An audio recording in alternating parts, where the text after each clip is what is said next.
The silent guardians awaken. The observation deck of Orbital Station Harmony offered the most breathtaking view of Earth in the entire solar system.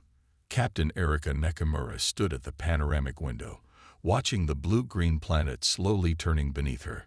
After 2,000 years of peace following the Great Unification, humanity had transformed their homeworld into a paradise. The scars of ancient wars had healed, replaced by sprawling arcologies that blended seamlessly with restored natural landscapes.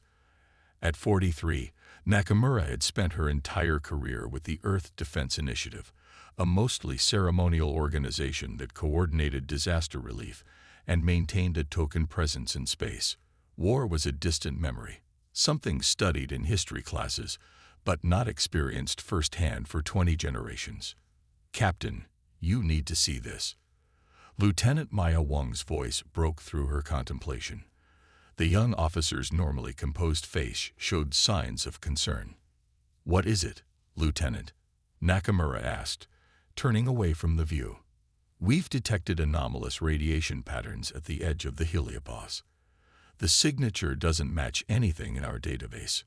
Nakamura followed Wang to the station's monitoring center, where holographic displays showed a cluster of energy signatures moving in formation, their trajectory unmistakably aimed toward the inner solar system. "How long have we been tracking this?" Nakamura asked, studying the readings. "The Deep Space Array on Pluto picked it up 18 hours ago. It's definitely artificial, Captain. And there are hundreds of them." Nakamura felt a chill run down her spine. In 2 millennia of searching the stars, humanity had found only microbial life and the ruins of long-dead civilizations. Never a living, technologically advanced species, and certainly never one heading directly for Earth. "Have you notified Earth Command?" "Yes, Ma'am. They're convening an emergency council meeting in Geneva. They want you to attend via quantum link." Nakamura nodded, her mind racing. "Keep monitoring the signals. I want to know the moment anything changes." The quantum link chamber was a small spherical room in the heart of Harmony Station. As the door sealed behind her, the walls disappeared, replaced by a perfect simulation of the United Earth Council chamber in Geneva. 80 representatives from Earth and its colonies throughout the solar system sat in tiered rings around a central podium. Global Director Cheng Wei, the elected head of the United Earth government, nodded to Nakamura as her avatar materialized. "Captain Nakamura, thank you for joining us. Please brief the Council on what Harmony Station has discovered." Nakamura stepped forward, and the chamber fell silent. "Approximately 20 hours ago, our Deep Space Monitoring Network detected a large group of objects approaching from the direction of Proxima Centauri. These objects are moving at nearly 30% of light speed and maintaining formation. Analysis confirms they are powered vessels, not natural phenomena. Conservative estimates put their number at between 300 and 400. Murmurs spread through the chamber. 2,000 years of peace had left humanity unprepared for such news. "Have they responded to communication attempts?" asked the representative from the Martian colonies. "We've broadcast standard greeting packages on all frequencies, but there's been no response," Nakamura replied. "At their current velocity, they will reach Earth orbit in approximately 72 hours. The chamber erupted in concerned voices until Director Cheng raised his hand for silence. "Captain Nakamura, what are your recommendations?" Before she could respond, her communication device chimed. The message displayed made her breath catch. "Director, we're receiving a transmission from the approaching fleet." The council chamber's central holographic display flickered to life. The being that appeared was vaguely humanoid, 2 arms, 2 legs, a torso, and a head. But the similarities ended there. Its skin was a mottled gray with a metallic sheen. 4 elongated eyes arranged horizontally across its face glowed with an inner light. When it spoke, its mouth didn't move. Instead, patterns of light pulsed across its chest. "People of Earth," the translation matrix rendered in a flat, synthetic voice. "I am Sovereign Commander Azerix of the Voidborn Collective. Your world has been chosen for integration. Your resources will serve the collective. Your genetic material will enhance our diversity. Resistance is unnecessary and inefficient. Prepare for our arrival." The transmission cut off abruptly, leaving the council in stunned silence. Integration. The Luna colony representative was the first to speak. "They mean invasion." Director Cheng turned to the military advisor, General Helena Cruz, a position that had been largely ceremonial for centuries. "General, what defensive capabilities do we have?" "General, what defensive capabilities do we have?" Cruz looked uncomfortable. "Our conventional forces are minimal." Director, "The Defense Initiative maintains a small fleet of patrol vessels and orbital platforms, but they're designed for peacekeeping and rescue operations, not warfare." "So we're defenseless," someone said, panic evident in their voice. From the back of the chamber, an elderly man stood. His simple gray clothing marked him as one of the archivists, the keepers of humanity's historical knowledge. "Not quite," said Archivist Jonah Mbeki, his deep voice filling the chamber. "Director Cheng, I believe it's time to activate the Prometheus Protocol." The chamber fell silent. Most of the representatives looked confused, but Director Cheng and a few of the older council members exchanged knowing glances. "Are you certain the situation warrants it?" Cheng asked. "We face an alien armada that will reach Earth in 3 days with the stated intention of taking our world," Mbeki replied calmly. "If this doesn't qualify, nothing will." After a moment of deliberation, Cheng nodded. "Very well. Authorization. Cheng Wei, Global Director, Code Prometheus Awakens." Mbeki placed his hand on a small device he removed from his pocket. "Authorization. Mbeki, Jonah, Primary Archivist, Code Eternal Vigilance." General Cruz stepped forward. "Authorization. Cruz, Helena, Defense Force General, Code Sleeping Giant." A holographic interface appeared in the center of the chamber, scanning all 3 individuals before glowing green. "Prometheus Protocol activated," announced a new voice, distinctly artificial yet somehow warm. "I am JAIA, Guardian Artificial Intelligence Array. Threat assessment initiated." Captain Nakamura watched in astonishment as displays around the chamber came to life, showing hidden installations across the solar system awakening from dormancy. Massive structures emerged from beneath the lunar surface. Asteroid mining operations transformed, revealing weapon platforms. On Mars, Olympus Mons itself split open, revealing a cannon of incredible size. "What is this?" Nakamura asked, unable to hide her shock. Director Cheng turned to her with a solemn expression. "The founders of the unification knew that peace among ourselves didn't guarantee peace with the stars. While humanity focused on building a harmonious civilization, a small group ensured we would never be defenseless. For 2,000 years, each generation of leaders has maintained and advanced the Prometheus Protocol in secret, hoping it would never be needed." On the holographic displays, automated factories on Mercury began producing swarms of defensive drones. Beneath Europa's icy surface, massive vessels rose from hidden docks. "All defense systems coming online," GIA reported. "Estimated time to full operational capacity, 6 hours. Civilian evacuation protocols initiating for potential target zones." General Cruz turned to Nakamura. "Captain, Harmony Station is now designated as forward command. GIA will coordinate our defenses, but we need human leadership. Your station is best positioned to monitor the approaching fleet." "I understand," Nakamura replied, though her mind was still reeling from these revelations. "We'll do everything we can." As the Quantum Link session ended, Nakamura found herself back on Harmony Station, surrounded by her bewildered crew. "Captain, what's happening?" Lieutenant Wong asked, pointing to the displays showing defense systems activating across the solar system. "Where did all this come from?" "It seems our ancestors were wiser than we knew," Nakamura replied. "Alert all personnel. Harmony Station is now forward command for Earth's defense. We have less than 72 hours to prepare for our first interstellar war. Over the next 2 days, humanity's hidden guardians emerged fully. The Prometheus Protocol had maintained not just weapons but knowledge, military strategies, tactical simulations, and combat training programs that had been continuously refined for 2 millennia despite never being used. GAIA selected suitable candidates throughout the solar system and uploaded tactical knowledge directly to their neural interfaces. Overnight, peacekeepers became warriors, scientists became military engineers, and civilian pilots became fighter squadron leaders. On Harmony Station, Captain Nakamura coordinated with GAIA and the newly formed Defense Fleet.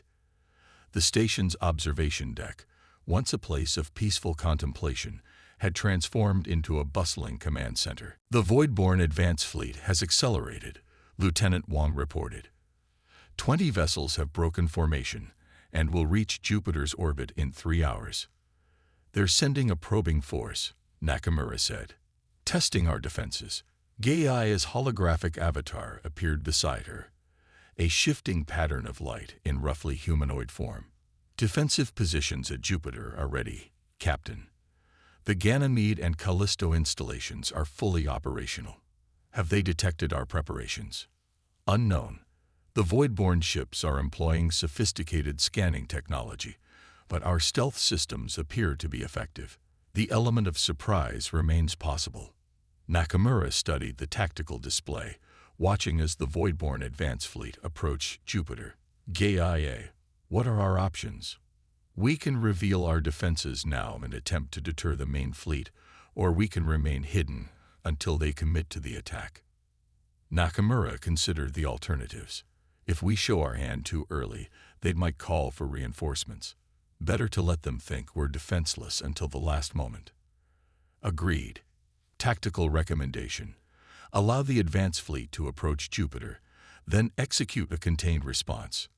Demonstrate enough force to destroy their advance fleet while concealing our full capabilities. Nakamura nodded. Make it happen. As the Voidborne vessels entered Jupiter's orbit, they spread out, moving toward the inhabited moons. Their weapons charged, preparing to strike the seemingly defenseless human colonies. They're in position, Wong announced. Weapons hot. Nakamura took a deep breath. GAIA. Execute Operation First Strike. Acknowledged. From the hidden bases on Ganymede, Europa, and Callisto, automated defense platforms emerge. Before the Voidborne could react, concentrated energy beams lanced out, striking 3 of their vessels simultaneously. The alien ships shuddered, then exploded in silent bursts of light. The remaining Voidborne vessels regrouped, launching a counterattack against the revealed human defenses. But they had walked into a trap. From behind Jupiter's massive bulk, a swarm of autonomous drones deployed, surrounding the alien fleet. Voidborne vessels attempting to transmit to their main fleet, GAIA reported. Communications jammed. On the tactical display, Nakamura watched as humanity's guardians, dormant for 2 millennia, executed their first combat operation with terrible efficiency. Within 30 minutes, the entire Voidborne advance fleet had been neutralized, with only a single vessel escaping back toward the main armada. Let that one go, Nakamura ordered. Let them know what they're facing. As the survivor fled, Nakamura looked out at the stars, where the main Voidborne fleet approached. Humanity had won the first skirmish, but the real battle was yet to come. All stations, prepare for full engagement, she ordered. They know we can fight now. Next time, they'll come with everything they have. Across the solar system, humanity's hidden strength continued to awaken. 2,000 years of peace had not made them weak. It had given them time to prepare. And now, as the stars brought war to their doorstep, mankind would show the universe that their peaceful nature was a choice, not a weakness. The Voidborne had made a grave miscalculation. They were about to learn why. Defiance against the stars. The main Voidborne fleet arrived exactly as GAIA had predicted, a vast armada of sleek, angular vessels that filled Harmony Station's monitoring screens like a swarm of metallic insects. Captain Nakamura stood at the command center, watching as the enemy positioned themselves in a precise formation around Earth's orbit. 342 vessels detected, Lieutenant Wong reported, her voice steady despite the overwhelming numbers they faced. Their flagship is positioning at Earth's L1 point. Nakamura nodded, studying the tactical displays. The Prometheus protocol had performed admirably so far, but the real test was about to begin. Earth's hidden defenses were now fully operational, but they remained outnumbered. "Any transmissions from their fleet?" she asked. "Yes, Captain. They're broadcasting on all frequencies." The main screen flickered, and Sovereign Commander Azerix appeared once more. The alien's 4 eyes seemed to burn with cold fury. "Humans," the synthesized translation began, "your resistance at Jupiter was unexpected but futile. The collective has conquered 17 stellar systems. Your defiance merely delays the inevitable. Surrender now, and we will preserve a portion of your population for integration. Resist, and we will reduce your worlds to ash." Nakamura exchanged glances with General Cruz, who had transferred to Harmony Station after the first engagement. "They're trying to intimidate us," Cruz said. "The fact that they're making threats instead of simply attacking suggests our defense at Jupiter made them cautious." Director Chang's holographic avatar appeared in the command center. "Captain Nakamura, you have command of our defensive operations. The Council authorizes you to respond as you see fit." Nakamura stepped forward, facing the alien commander on the screen. "Sovereign Commander Azerix, this is Captain Erika Nakamura of Earth Defense. Your unprovoked aggression leaves us no choice but to defend ourselves. We have lived in peace for 2,000 years, but do not mistake our peaceful nature for weakness. We offer you one opportunity to withdraw from our system. There will not be a second offer." Azerix's luminous patterns flashed rapidly, what Nakamura assumed was their equivalent of laughter. "You have courage, human. The collective will honor your species by preserving your genetic material after your extinction." The transmission cut off abruptly. Moments later, alarms sounded throughout the station. "They're launching attack vessels," Wong called out. "Primary targets appear to be our lunar colonies and orbital habitats." Nakamura turned to Gaia's holographic form. "Casualties if we allow their first strike." Projected civilian casualties: 18,472 if they successfully target the indicated habitats. JAIA replied. "Recommendation: immediate counteroffensive to disrupt their attack formations." "Execute Operation Aegis," Nakamura ordered. "Priority on protecting civilian populations." Throughout the solar system, humanity's hidden strength revealed itself fully. From Earth's oceans rose massive platforms housing defensive energy arrays. The moon's surface shifted as concealed bunkers opened, revealing missile batteries and particle cannons. In Earth orbit, civilian stations deployed previously hidden armor plating and weapons systems. The Voidborne attack squadrons, expecting minimal resistance, flew directly into a coordinated defensive grid. Laser arrays from Earth's surface tracked and destroyed dozens of vessels in the first volley. Those that evaded the ground-based defenses encountered swarms of autonomous drones deployed from the lunar surface. On the Harmony Station's tactical display, Nakamura watched as the first wave of the Voidborne assault faltered and broke apart. "They're regrouping," General Cruz observed. "Their flagship is signaling the fleet to form a more defensive posture." GAIA. Analysis of their tactical patterns. The AI's avatar pulsed thoughtfully. The Voidborne appear to rely heavily on numerical superiority and coordinated attacks. Their individual vessels show significant firepower but limited point defense capabilities. They did not expect us to possess equivalent or superior technology. Nakamura studied the enemy fleet's new formation. "They're adapting quickly. What about their flagship?" Energy readings indicate it serves as both a command center and their primary weapons platform. It remains well protected behind multiple layers of support vessels. A new alert sounded from the sensor station. "Captain, we're detecting energy buildup in their larger vessels," Wong reported. consistent with preparations for a massive bombardment of Earth's surface. Nakamura's expression hardened. They're switching to planetary assault. JIA. Deploy atmospheric defense grid. Deployed. However, if multiple bombardment vessels fire simultaneously, the grid may be overwhelmed in certain sectors. Nakamura turned to General Cruz. We need to disrupt their attack. Recommendations. Cruz studied the tactical display. Their fleet is coordinated too effectively. There must be a central command structure or communication network. If we could identify and target it. The flagship, Nakamura realized. GAIA. Could a surgical strike against their command vessel disrupt their coordination? Analysis suggests an 82% probability of significant disruption to their command and control systems. However, the flagship is positioned behind 3 defensive layers. Conventional approaches would be detected and neutralized before reaching effective range. Nakamura considered their options. What about the Helios protocol? Is it operational? Gaia's avatar pulsed with increased intensity. The Helios protocol is online but has never been field-tested. Success probability is uncertain. Cruz looked between them. Helios protocol. A theoretical application of quantum entanglement technology, Nakamura explained. It would allow us to bypass conventional space by creating a temporary corridor between 2 points.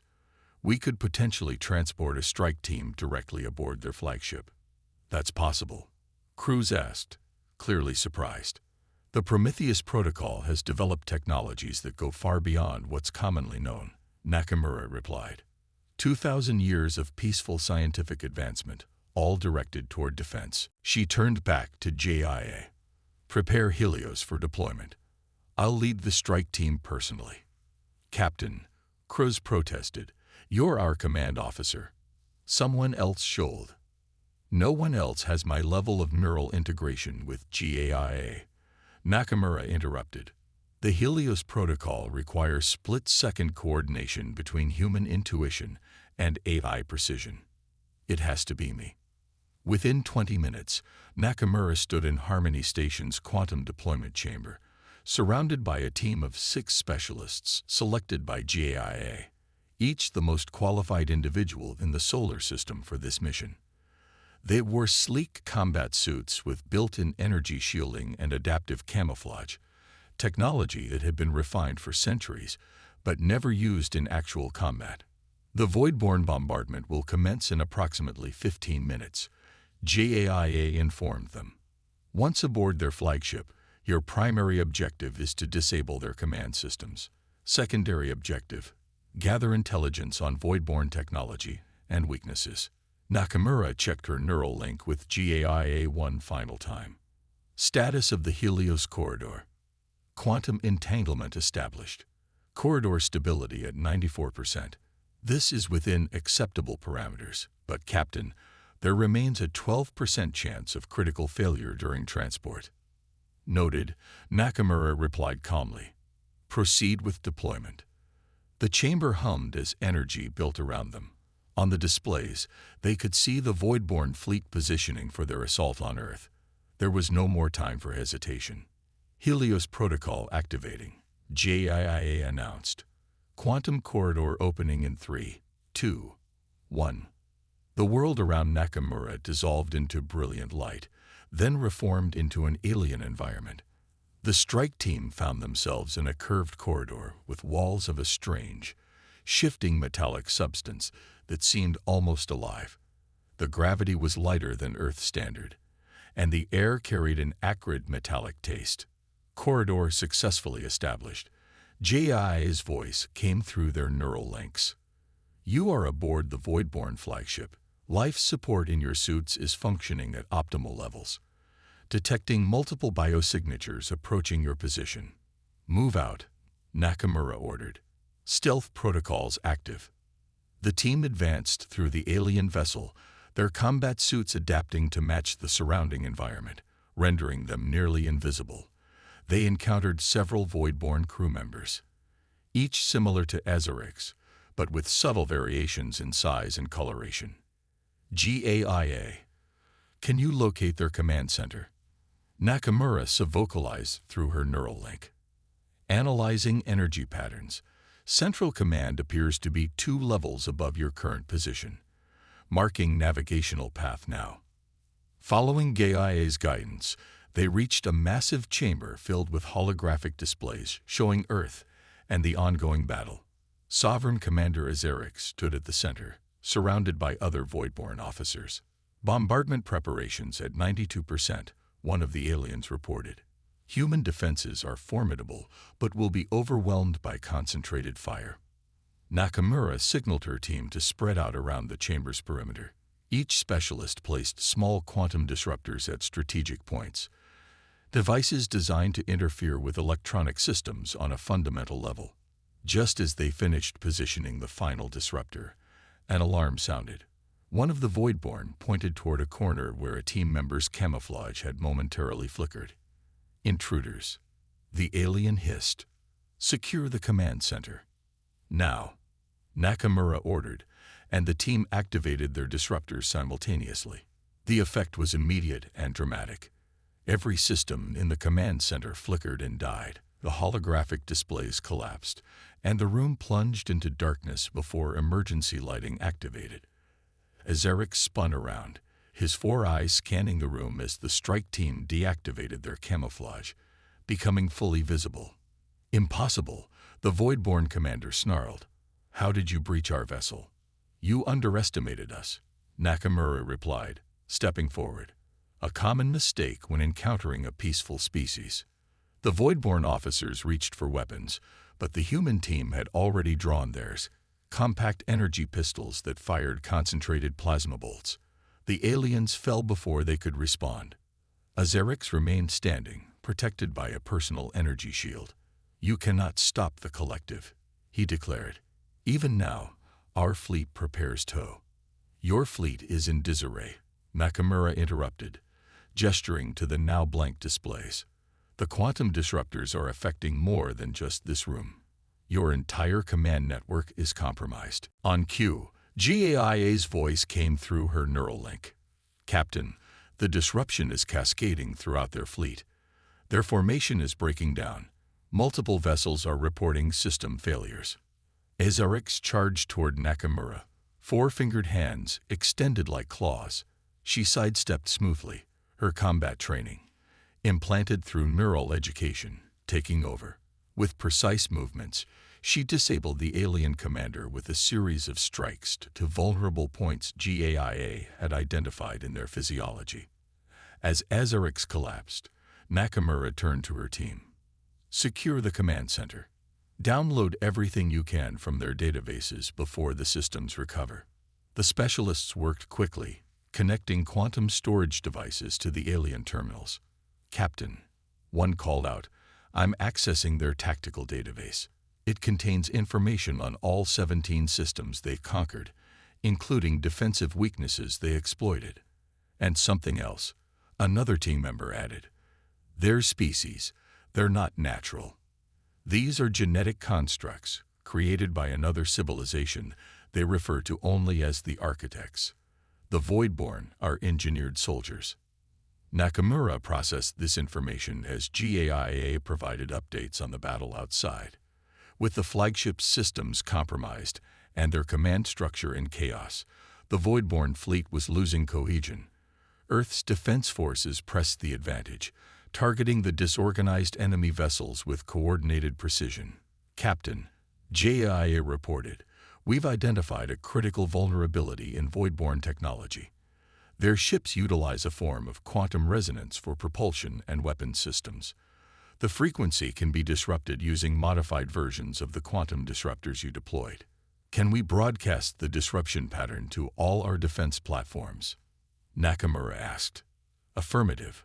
Reconfiguring now. One of the specialists approached Nakamura. Captain, their database contains coordinates for the Voidborn homeworld and staging areas. We could potentially take the fight to them. Nakamura looked down at the unconscious form of Sovereign Commander Azerix. First, let's end this battle.